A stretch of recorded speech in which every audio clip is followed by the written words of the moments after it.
What does it mean to be aware, to be fully, deeply alive from moment to moment? Most of us have a distinctive awareness of our likes and dislikes. There's a sharp division. But is it possible to just be aware, to leave like and dislike behind, and simply see things as they are? Those times in which awareness is far beyond the mere focus of concentration, Krishnamurti calls choiceless awareness. As he has said, when you're very clear, there's no need for choice. It is a subject he returned to again and again over the years.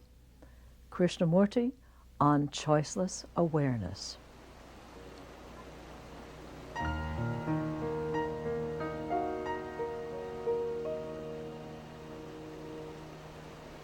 How do you look at this marvelous sight,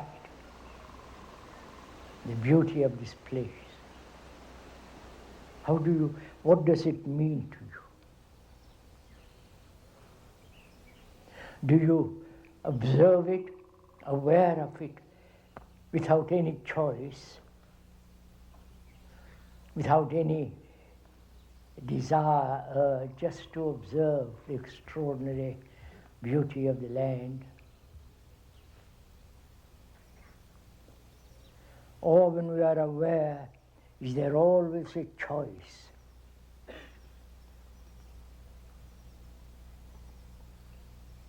I prefer this land to another land. I prefer this valley to other valleys. So there is always memory and choice operating.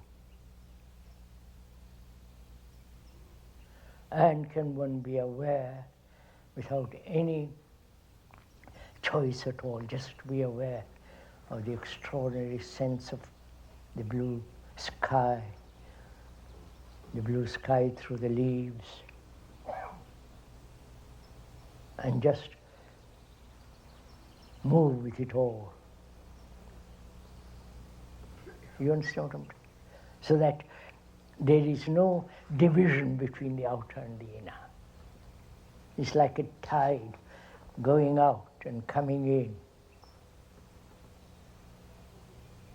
There's an awareness of this world outside of us and an awareness of the world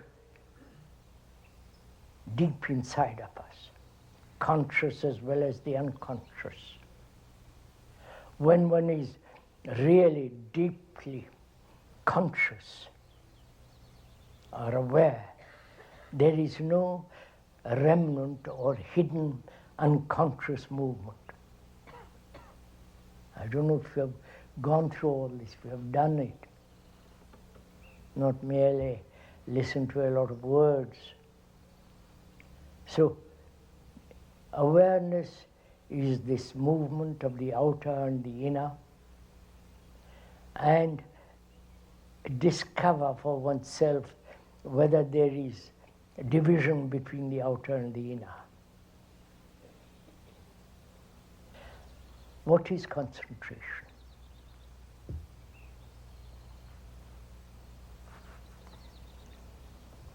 To concentrate upon a page, upon a picture, to concentrate all one's energy upon a particular point.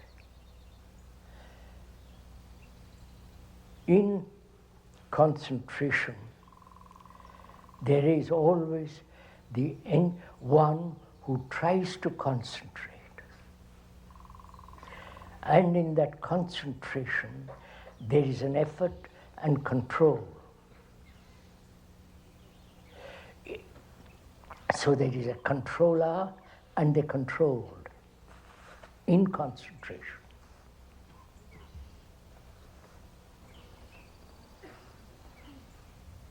There is a division between the controller and the controlled. And so there is an effort, a sense of division. Where there is division, there must be conflict between the controller and the controlled. That is generally what we call concentration. Now, is there in attention this division? Are you listening attentively now? Listening to the speaker, what he is saying about attention. Are you actually listening? And when you really listen, there is no center as the me who is listening. You follow me?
We generally consider fear as something outside us. So there is this question of the observer and the observed. Now, is it possible to look at fear without the observer? So that you are completely in contact with it all the time. Being aware of fear without choice. Which means the choice implies the observer, choosing whether I don't like this, I like this. Therefore, the observer is, when the observer is absent, there is choiceless awareness of fear. All right. Right. Therefore, the word prevents being completely in contact with fear. Yes, yeah. Words can be a screen. Yes, that's all what we are saying. All right. So the word mustn't interfere. True. All right. We have to get beyond that. Beyond the word. Right. But is that possible to be beyond the word? Theoretically we say yes, but we are slave to words. Far too much so, yes. I mean, it's obvious. We are slave to words. All right. So the mind has to become aware of its own slavery to word. Realizing that the word is never the thing. Right. So the mind is free of the word to look. All right. That's all implied. Now, there is fear at the conscious level, which is one can understand fairly quickly. But there are the deeper layers of fear, so-called at the hidden parts of the mind. Yes. To be aware of that.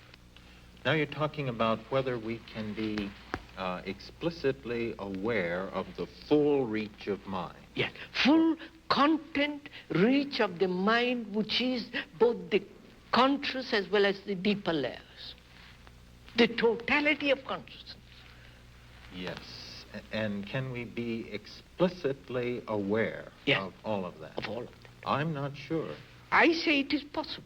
It is only possible when you are aware during the day what you say, the words you use, the gestures, the way you talk, the way you walk, what your thoughts are, to be completely and totally aware of all that.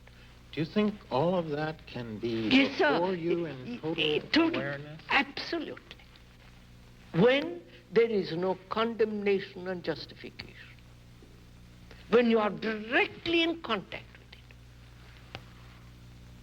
Be During the day, explicitly aware. during the day, if you are aware of your thoughts, of your feelings, if you are aware of the motives, all which demands a mind that's highly sensitive. It seems to me you're saying something like the key to doing this is a radical reversal in our point of view. It's as though we were prisoners straining at the bars for the light and looking for the glimpse of light we see out there and wondering how we could get out towards it, while actually the door of the cell is open behind us. If only we would turn around, we could walk out into freedom. So surely, sir, in this is involved the everlasting struggle, conflict. Man caught in his own conditioning and straining, struggling, beating his head to be free.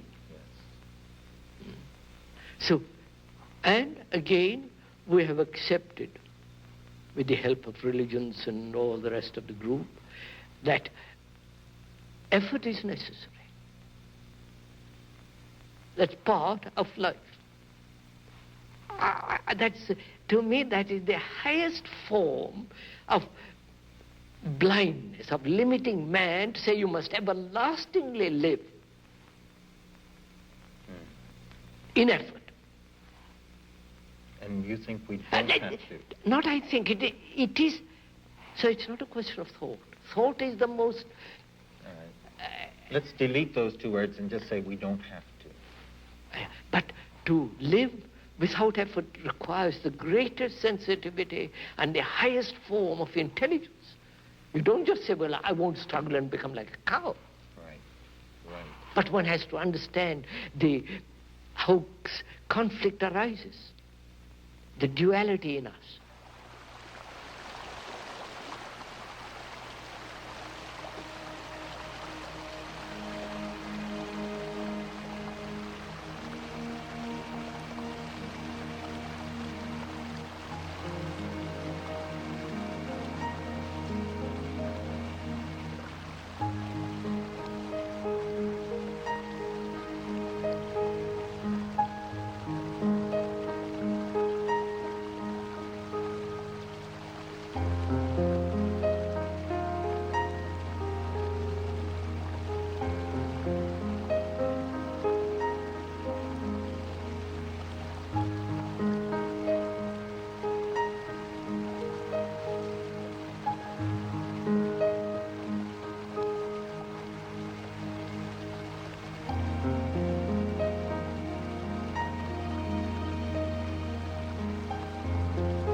So can one observe quietly, without any choice, without any say, observe what is going on in ourselves. The mirror in which we see our faces.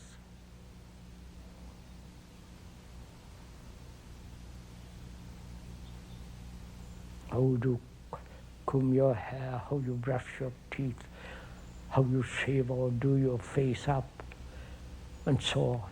Can we observe as closely, as definitely, as precisely as possible, without any distortion.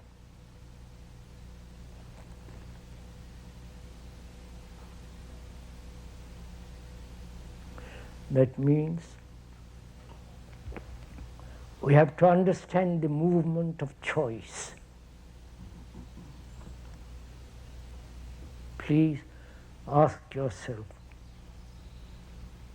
why do we choose psychologically? Inwardly say, I will do this, I won't do that. This is right, that's wrong. I'm violent, but I must become non-violent. I have pride, but I've become humble. You understand? This inward choice going on all the time. Is there choice at all when there is clarity?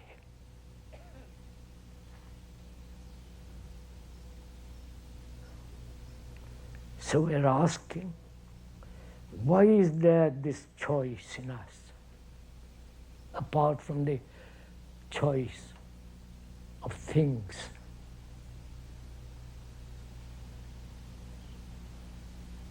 Could we look at it for a minute? Human beings throughout the world inherited probably from apes and so on. They are violent people, human beings are, throughout the world.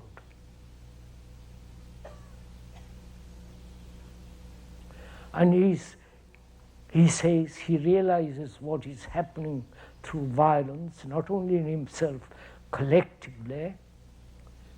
He says that let us be non-violent, let's practice non-violence, let's talk about non-violence, let us use that instrument politically, and so on.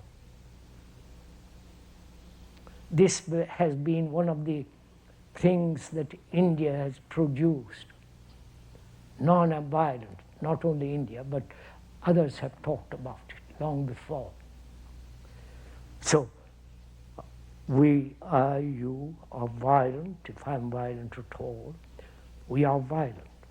And then we say, I will become non-violent, which is a choice, isn't it? Where there is separation in my thinking, I can separate thought from action. I think one thing and say other thing.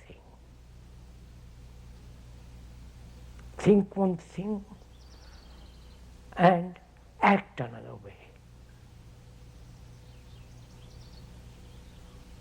That is separation, that breeds conflict, hypocrisy.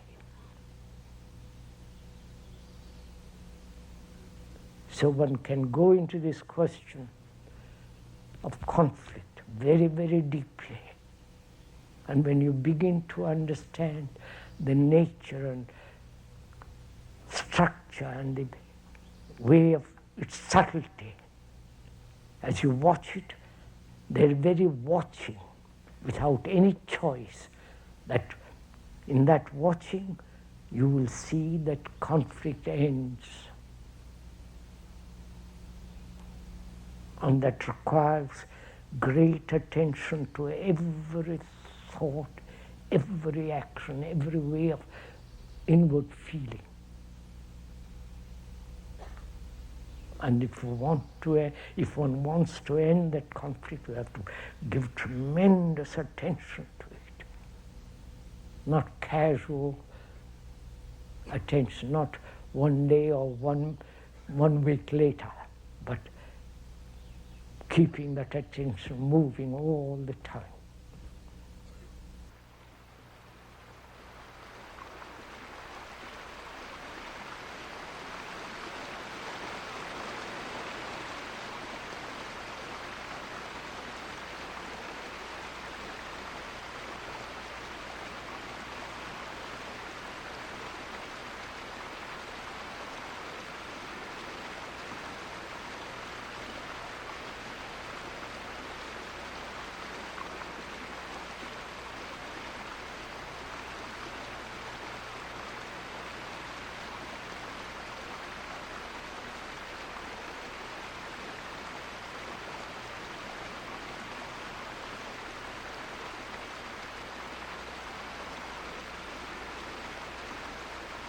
Yes, sir, you tell me be aware.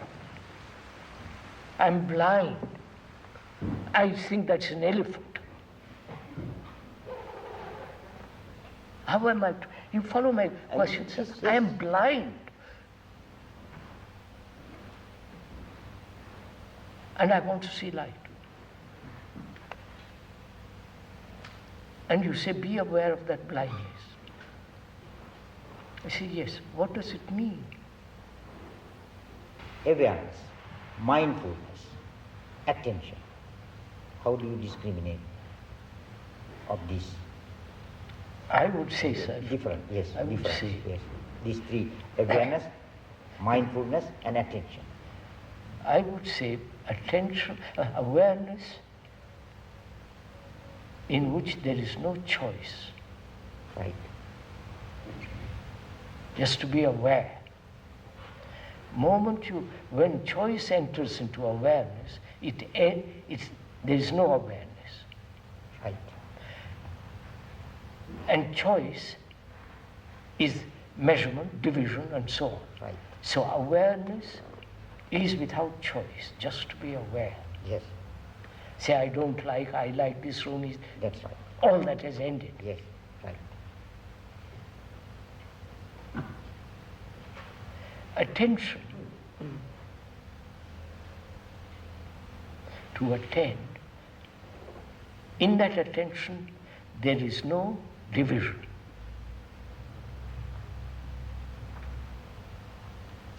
Also, that means no choice. Leave for the Yes, moment. yes. Attention implies no division. Me attending.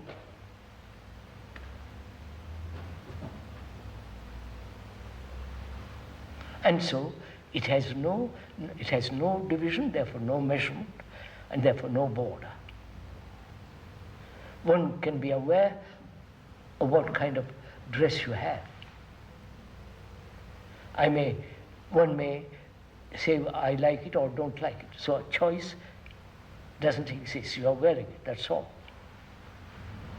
But attention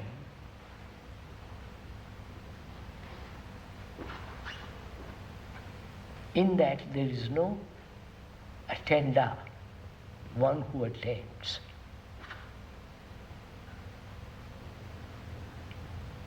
And so no division.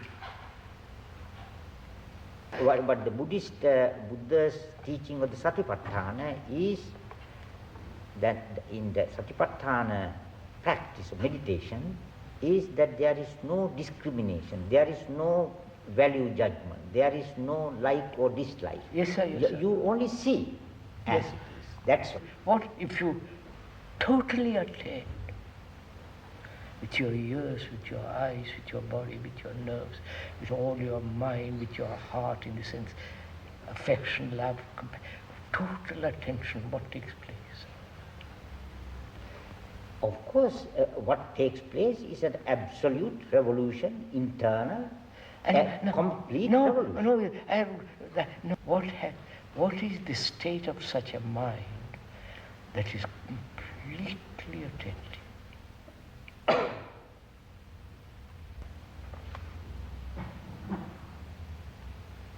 See, but it has no quality. Pardon? It has no quality, no center, having no center, no border. And this is an actuality. You can't just imagine this.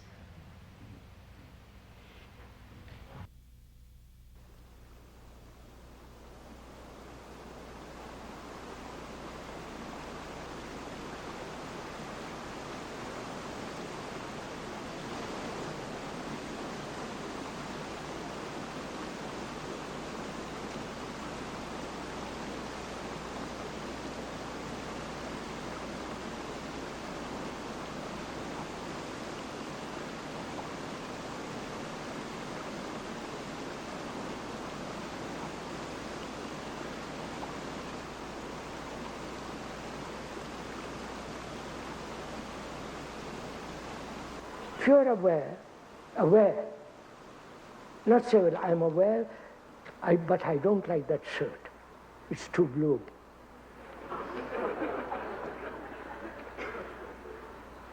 So I was told this morning.